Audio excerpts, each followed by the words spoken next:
What is up, guys and gals? This is Fishy Pete bringing you another StarCraft 2 build order tutorial. Today we are going to be working with the Protoss, and this build is the 4-gate. Now it's called 4-gate because you guessed it, 4 gateways. So let's get into it. Now this build is a really standard, very common Protoss build. And like most Protoss builds, you get a pylon at 9 and a gateway at 12. So after you get your pylon down, you want to chrono boost out your next 2 probes. Speed it up a little bit.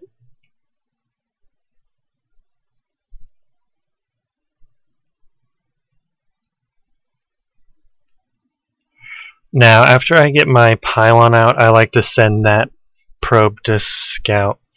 I'm playing against a random computer, and depending on what race it is will determine what I get out of my first gateway. So, seeing that it's a Protoss, that lets me know what unit I need to get first. And the computer's kind of stupid. Usually a smarter player will follow you down here. But if not, use that to your advantage, and you can lay a backdoor in.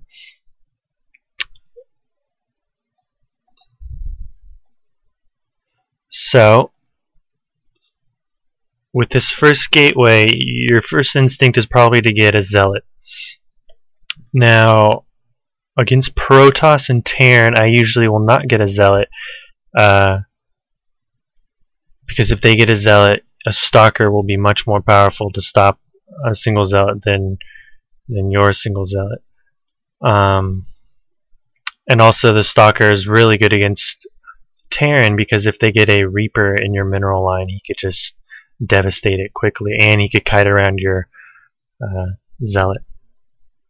So after you get that gateway down, you want to chrono boost some more probes, and then get your first Assimilator and put 3 probes in there as soon as possible. And so once the Cybernetics Core goes down, you want to start chrono boosting your Warpgate technology, because this is the key to the whole build here. And actually, right here, I kind of made a goof, and I was supposed to build another gateway right here, but for some reason I only built 2. So what you would normally do is you'd build that 4th gateway right there. So now Warpgate technology is done, and by the time it's done, that should be about the time when you're getting your gateways to come in. Now you want to transfer them all over to Warpgates and begin warping in units. Normally you wouldn't have this back door, so I actually take this back door, but normally you would just kind of do it in your own base.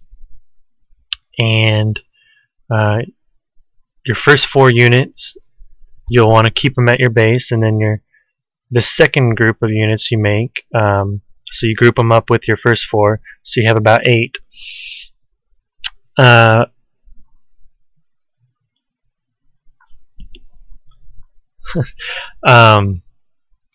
And so with that 8, you want to send them to your opponent's base with a probe.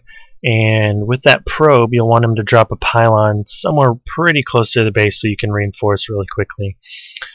So while that group is heading out, once that cooldown's up again, you want to build some more units. And by the time they get to your initial force, that pylon should be finishing up.